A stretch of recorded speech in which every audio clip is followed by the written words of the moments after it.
Emily NEIFELD is preparing a feast. All right, well, I think I'm going to start.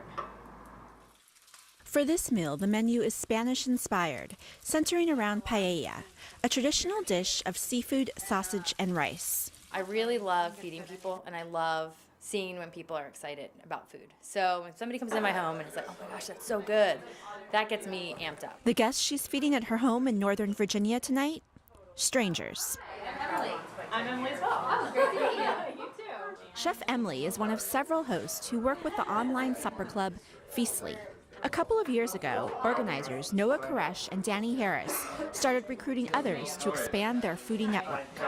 Feasters, or diners, choose from a range of meals designed by the chefs, often for about $30, then book a seat. And then you show up, and as you'll see this evening, we'll have many people who don't know each other coming to gather around a table and eat together. Hope you guys are having a fun time here. I really love to welcome people into my home. Yet KARESH says evenings like these are about more than just the food. Yeah, I think what we're doing is really bridging that online-offline gap that exists. You know, we always have this image of a guy with 5,000 friends on Facebook but still eating alone. Somewhere between the paella and the sangria, diners learn they're not quite strangers after all.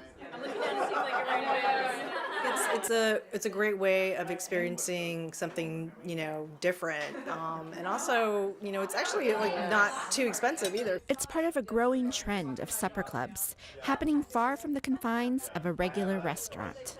As for Emily, she earns money, which she says helps pay for the cost of this meal and her next feast. Padmanandarama, The Associated Press.